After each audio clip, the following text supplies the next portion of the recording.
Hello, everyone. Welcome back to English Conversation Podcast, the show that helps you improve your English in a natural and enjoyable way. I'm Sarah. And I'm Mike. Hi, Sarah. Hi, everyone listening. Hey, Mike. How's your day going? It's been really productive, actually. I spent the morning reviewing some interesting language learning research, which is perfect timing because of today's topic. Oh, that's great. Yes, today we're diving into something that I think many of our listeners struggle with. Let me guess. Thinking in English? Exactly. Today's episode is all about how to train your brain to speak in English naturally without constantly translating in your head. This is such an important topic. I remember when I was learning my second language, I used to translate everything word by word in my mind. It was exhausting. Right? It's mentally draining, and it really slows down your conversation. But here's the good news for everyone listening. It doesn't have to be that way. Exactly. There are practical strategies you can use to retrain your brain. Before we jump in, though, we should mention something to our listeners. Yes, if you're enjoying this podcast and finding it helpful, please take a moment to like this episode and subscribe to our channel. Subscribing really helps us reach more English learners like you, and it means we can create more content to support your learning journey. Also, if you know someone who's learning English, share this episode with them. Learning is always better when you can discuss it with friends. Absolutely. Okay, Sarah, I'm ready. Let's talk about training our brains. Perfect. So, Mike, let me ask you this. When you were translating everything in your head, what was the biggest problem you noticed? The biggest problem. I'd say it was the delay. Someone would ask me a question, and there would be this awkward pause while I was processing. Right, because your brain was doing double work. Exactly. First, I had to understand the English, then translate it to my native language, then think of my response in my native language, and then translate it back to English. That's 4 steps when it should just be 2. Understand and respond. It's no wonder conversations felt so challenging. And you know what's interesting? Many intermediate learners, even at B1 level, still do this sometimes without realizing it. Really? Even when they already know a lot of English? Yes, because it's a habit. Their brain has been trained to use that translation pathway, so it automatically goes there, especially when they're nervous or tired. So we need to create a new pathway in the brain. Exactly. We need to build what neuroscientists call neural pathways directly in English. Neural pathways. That sounds very scientific. It does, but the concept is actually simple. Think of it like this. Imagine your brain is a forest, and you need to get from point A to point B. Okay, I'm imagining it. At first, there's no clear path, so you have to push through the bushes and branches. It's slow and difficult. That's like when you're first learning English and everything feels hard. Right, but if you walk the same route every day, eventually you create a clear path through the forest. The grass gets worn down, the path becomes obvious, and soon you can walk it easily without thinking. Exactly. That's what happens in your brain with language. The more you think directly in English, the stronger that pathway becomes. Until eventually it becomes automatic. Precisely. So today, we're going to give you practical strategies to build those English pathways in your brain. I'm excited about this. Where should we start? Let's start with what I call mental substitution. Mental substitution? Tell me more. Well, most people at B1 level already know a lot of English words and structures. The problem isn't knowledge, it's activation. Activation? Yes, the words are stored in your brain, but they're not active. They're like books on a shelf that you never take down and read. So we need to take those books off the shelf more often. Exactly. And here's how you do it. Throughout your day, whenever you think something in your native language, pause for a moment and ask yourself, how would I say this in English? So basically catching my thoughts and translating them. Not exactly translating, more like expressing them. Let me give you an example. This morning, I was making coffee, and I thought to myself in my native language, I need more sugar. A simple thought. Very simple. But then I stopped and said in my mind, I need more sugar. But then I pushed myself further. How else could I express this? Oh, I see what you mean. You could say, this coffee isn't sweet enough. Or I'd like to add some more sugar, or this needs to be sweeter. So you're not just translating one sentence, you're exploring different ways to express the same idea. Exactly, and this is crucial because it gets your brain thinking flexibly in English. Rather than thinking there's only one correct translation. Right, language isn't about finding the perfect word for word translation, it's about expressing meaning. This is really helpful. So throughout the day, I should be catching my thoughts and rephrasing them in English. Yes, but here's the important part. Don't just do it once. Try to come up with 2 or 3 different ways to say the same thing. That makes the neural pathways even stronger. Exactly. And it also prepares you for real conversations, because in real life, you often need to rephrase something if the other person doesn't understand. That's a great point. I've definitely been in situations where I said something and the person looked confused and I had no idea how to say it differently. Because you only had one pathway to that idea. But if you practice creating multiple pathways, Then I have options. I can rephrase easily. exactly. Let me give everyone listening a practical exercise for this week. Yes, homework time. Okay, choose 3 daily activities, maybe making breakfast, commuting to work, and getting ready for bed. Okay, 3 routine activities. During each of these activities, narrate what you're doing in your head in English, but challenge yourself to say each action in at least 2 different ways. Can you give us an example? Sure, let's say you're brushing your teeth. You could think, I'm brushing my teeth, and then also, I'm cleaning my teeth, or I'm using my toothbrush. So even simple actions get this double or triple expression. Yes, and after a week of this, you'll notice that English starts to flow more naturally because your brain has more routes to access the language. I love this. Okay, so that's our first major strategy, mental substitution with multiple expressions. Right. Now let's talk about something that I think is often overlooked, the power of inner monologue. Inner monologue. You mean like talking to yourself? Exactly.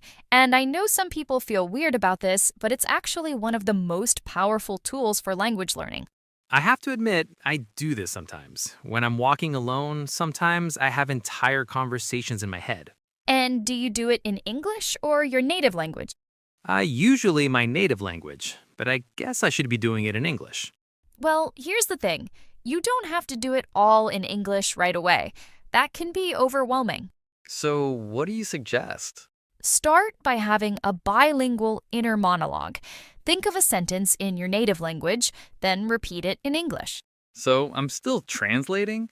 At first, yes, but here's the key. You're doing it in a low-pressure environment. There's no one waiting for your answer, no one judging your grammar. So, it's a safe space to practice. Exactly. And over time, you'll notice something interesting happening. What's that? The English will start coming first sometimes. You'll think of something directly in English without needing to translate it first. Really? That just happens naturally? It does, but only if you practice. The brain is very efficient. It learns to take shortcuts. So, if I keep using this English pathway, my brain will eventually realize, hey, this is faster than translating. Precisely. Your brain will start to prefer the direct English route because it's more efficient. That's fascinating. So, the inner monologue is like a training ground. Yes. And here's another tip. Make it interesting. Don't just narrate boring things. What do you mean? Well, a lot of people will practice by thinking, I'm sitting, I'm standing, I'm walking. Which is useful, but also pretty boring. Right. Instead, have actual thoughts, opinions, feelings, reactions. Can you give me an example? Sure. Let's say you see someone wearing a really interesting jacket. Instead of just thinking, that's a nice jacket, engage with it more. How? Think something like, wow, that jacket is really stylish.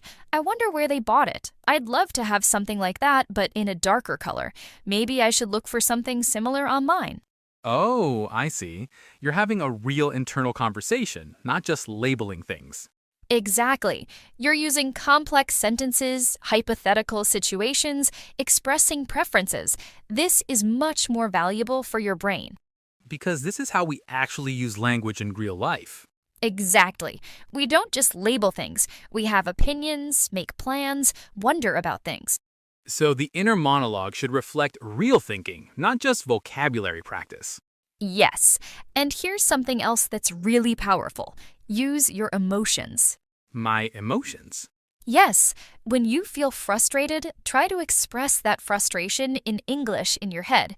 This is so annoying, or I can't believe this is happening. Oh, emotional language. Right. When you feel happy about something, think this is wonderful, or I'm so glad this worked out.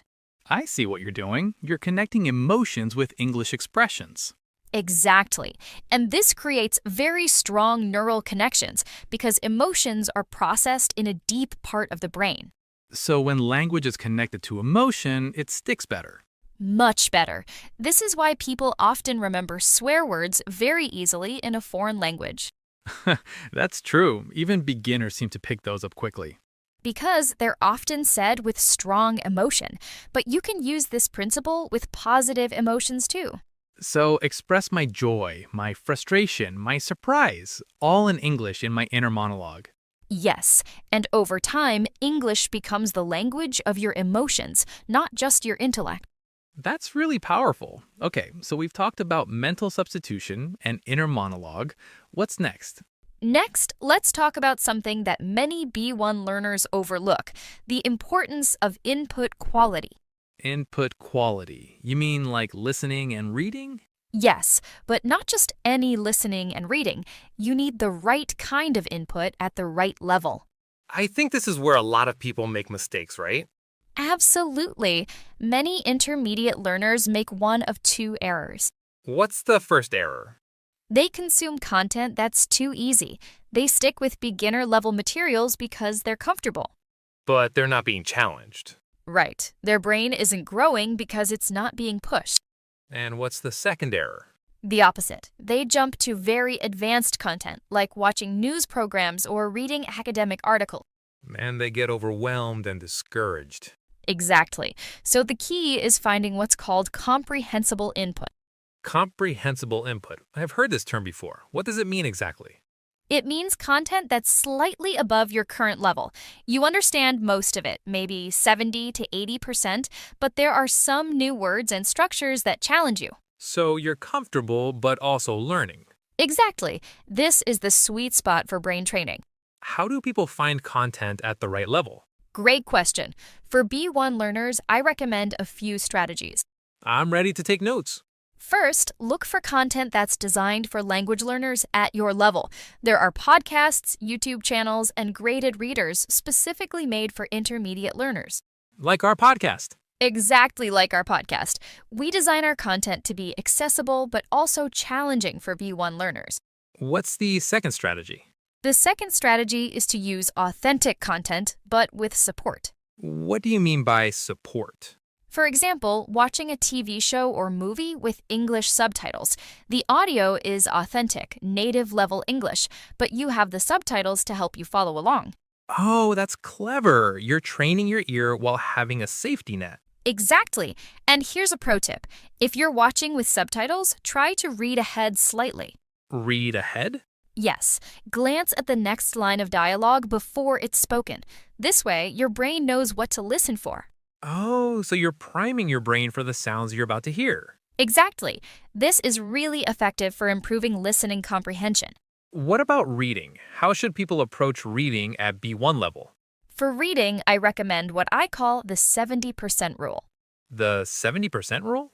If you're reading something and you don't understand more than 30% of the words, it's too difficult. Put it aside and find something easier. So you should understand at least 70% naturally. Right. At that level, you can guess the meaning of new words from context, which is how native speakers naturally expand their vocabulary. That makes sense. If you're stopping every sentence to look up words, you're not really reading. Exactly. You're just doing a translation exercise, which doesn't help your fluency. So what kind of reading do you recommend? For B1 level, I really like graded readers. These are novels or stories that have been adapted to use vocabulary and grammar at your level. Don't those feel a bit simplified, though? Some do, but there are really good ones that tell engaging stories. The important thing is that you can read them smoothly without constantly stopping. Because fluency is what we're after. Exactly. You want your brain to experience the flow of English, not the stop and start of looking up every other word. What about more authentic reading, like news articles or blogs? Those can be great too, especially if you choose topics you're interested in. Why does interest matter? Because when you're interested in the content, your brain is more motivated to understand it. You push through difficulties more easily. So I should read about my hobbies and interests in English? Absolutely. If you love cooking, read cooking blogs. If you're into technology, read tech articles. If you follow sports, read sports news. Your brain will work harder to understand because it wants to know the information. Exactly. Motivation is key. Okay, let's talk about one more crucial aspect of input: What's that? repetition and review. Oh, reading or listening to the same thing multiple times? Yes, but not in the way most people think. What do you mean? Many people think repetition means reading the same article 5 times in a row until they understand every word. And that's not effective? It can be, but it's boring. Instead, I recommend what I call spaced re-exposure. Spaced re-exposure? Yes, listen to a podcast episode today, then listen to it again 3 days later, then maybe once more a week after that. Why space it out like that? Because each time you return to it, your brain is in a slightly different state. You've learned more, you've practiced more, so you understand it at a deeper level. Oh, that's interesting. So the first time you might catch 70%, but the second time... You might catch 85%, and by the third time, you're understanding nearly everything, and it feels effortless. And that feeling of improvement is really motivating. Exactly. Plus, you're reinforcing those neural pathways each time. The English patterns are getting stronger in your brain. Yes. Okay, let's move on to what might be the most important part: output. Output. That's speaking and writing, right? Right. This is where you actively use the English that's being built in your brain. I think this is what scares people the most. You're absolutely right. Many learners spend years consuming English, reading, listening, studying, but they're terrified to actually speak. Why is that? Fear of making mistakes, mostly. Fear of sounding stupid. Fear of not being understood. Those are legitimate fears. They are, but here's the truth. You cannot train your brain to speak without actually speaking. It's like learning to swim. You can't learn by just watching videos of people swimming. Exactly. At some point, you have to get in the water. So how should people start? Not everyone has English-speaking friends to practice with. That's true, and that's okay. You can start by speaking to yourself. We mentioned this earlier with inner monologue, but you mean actually speaking out loud. Yes, but let's go deeper. There are different ways to practice speaking alone, and some are more effective than others. Tell me about the most effective methods. One of my favorites is what I call shadowing. Shadowing? Yes, you listen to a native speaker, maybe a podcast or a video, and you repeat what they say, trying to match their rhythm, intonation, and pronunciation. So you're mimicking them in real time. Exactly. There are different levels of shadowing. At the basic level, you pause after each sentence and repeat it. That seems manageable. At a more advanced level, you try to speak along with them in real time, like an echo. That sounds challenging. It is, but it's incredibly effective because you're training your mouth muscles, your rhythm, and your fluency all at once. And you're using authentic native speech as your model. Exactly. Your brain starts to internalize the natural rhythm and flow of English. What other solo practice techniques do you recommend? Another powerful one is recording yourself. Oh, I don't like the sound of my own voice. Most people don't, but this is really valuable. Here's why. When you speak without recording, you don't really know what you sound like. True, I might think I'm being clear, but I'm not sure. Right, but when you record yourself and play it back, you can hear your mistakes. You become your own teacher. Exactly. You might notice that you're speaking too fast, or that you're dropping the endings of words, or that your intonation sounds flat. And then you can work on fixing those things. Yes, here's a specific exercise. Choose a topic, speak about it for 2 minutes while recording, then listen back and note 3 things you want to improve. Just 3 things? Yes, if you try to fix everything at once, you'll get overwhelmed. Pick 3 specific things. Then record yourself again. Yes, speak about the same topic again, focusing on improving those three things. And you can compare the two recordings. Exactly. You'll be amazed at how much you can improve in just one session. That's encouraging. What about practicing with other people? That's the ultimate goal, of course, but I know not everyone has easy access to conversation partners. Right. What if you live in a place where English isn't commonly spoken? These days, there are lots of online options, language exchange apps, online tutoring platforms, conversation clubs. And what should people focus on during these conversations? Here's something important that many people get wrong. They think the goal is to speak perfectly. And that's not the goal? No, the goal is to communicate effectively. Mistakes are actually good. How can mistakes be good? Because mistakes show you where your knowledge gaps are. Each mistake is an opportunity to learn something. So we shouldn't be afraid of making mistakes. Not at all. In fact, I'd argue that if you're not making mistakes, you're not pushing yourself enough. You're staying in your comfort zone. Exactly. The goal is to push just beyond your comfort zone. Like with input, finding that sweet spot. Yes, you want to be slightly uncomfortable, but not so uncomfortable that you freeze up. How do you find that balance? It takes practice and self-awareness. You need to notice when you're feeling challenged in a good way versus feeling overwhelmed. And adjust accordingly. Right. If you're in a conversation and you realize you're completely lost, it's okay to say, "I'm sorry, could you speak a bit slower?" Or, "I'm not familiar with that topic. Could we talk about something else?" Taking control of the conversation. Exactly. This is a skill in itself. Now, let me share one more powerful output technique. I'm listening. It's called self-talk narrative. Self-talk narrative. Yes, throughout your day, narrate what you're doing, thinking, or feeling in English, but do it out loud. So like a documentary of my own life? Exactly. Now I'm making lunch. I'm going to have a sandwich. Let me see, what do I have in the fridge? Oh, there's some cheese and tomatoes. That sounds good. I think I'll toast the bread. This feels a bit silly, I have to admit. It might feel silly at first, but it's incredibly effective. Do you know why? Why? Because you're practicing real-time English production. You're not thinking about what to say, you're just saying what you're experiencing. So it's very spontaneous. Yes, and that's exactly what you need to do in real conversations. You need to be able to speak spontaneously without overthinking. So this builds that spontaneous speaking muscle. Exactly. And here's a tip. Do this when you're alone at home, in the shower, while cooking, while cleaning. Times when I'm doing something automatic with my hands. Yes, because then your brain is free to focus on the language. This is really practical advice, Sarah. I feel like we've covered so much ground. We have. Let's take a moment to review the main strategies we've discussed. We talked about mental substitution. Right, catching our thoughts and expressing them in multiple ways in English. We discussed inner monologue and the importance of connecting language with emotions. Then we talked about input quality, finding content at the right level, the 70% rule, and spaced repetition. And finally, we covered output techniques, shadowing, recording yourself, and self-talk narrative. But you know what I'm wondering, Sarah? What's that? How long does it take? When will someone see results from all this? That's the question everyone wants answered, isn't it? It is. People want to know, if I do this every day, when will I be fluent? Here's the honest answer.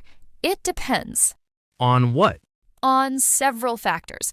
How much time you practice each day, your current level, your native language, your learning environment.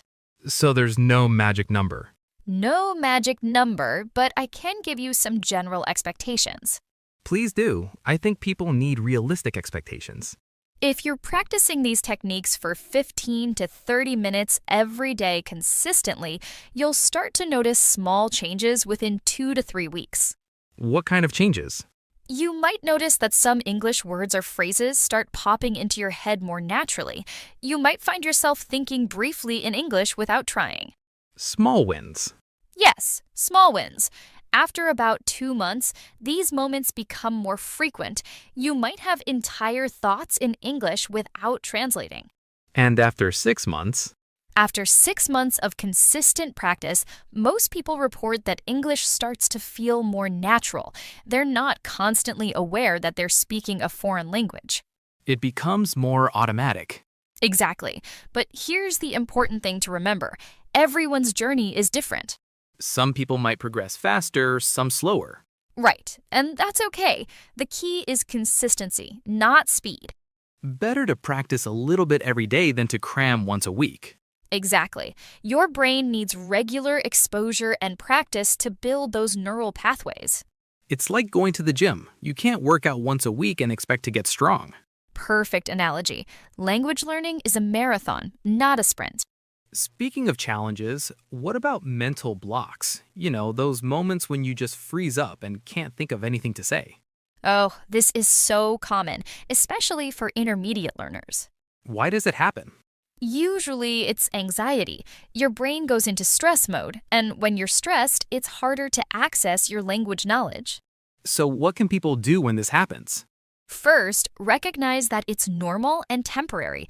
Everyone experiences this, even advanced speakers. Okay, so don't panic.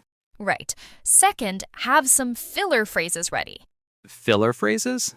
Yes, phrases like, let me think about that for a moment, or that's an interesting question, or how should I put this? Oh, so you're buying yourself time to think. Exactly, and you're doing it in English, which keeps the conversation flowing. Native speakers do this all the time, don't they? All the time. It's completely natural.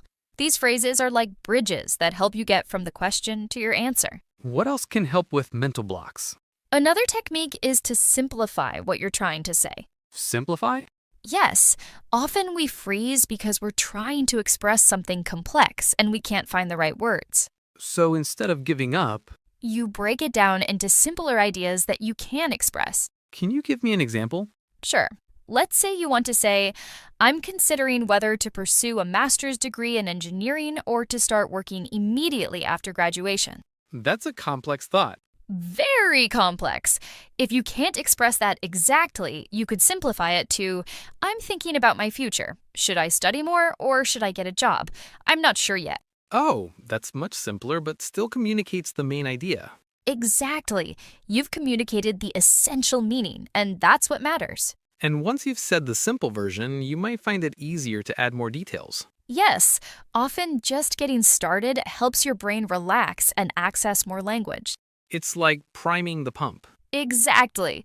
Okay, we're getting close to the end of our time today, but I want to leave our listeners with one final important point. What's that? The importance of patience and self-compassion. This is so important. It really is. Many language learners are incredibly hard on themselves. They beat themselves up over every mistake. Yes, they compare themselves to native speakers or to other learners who seem to be progressing faster. And that's discouraging. It's very discouraging. So here's what I want everyone listening to remember.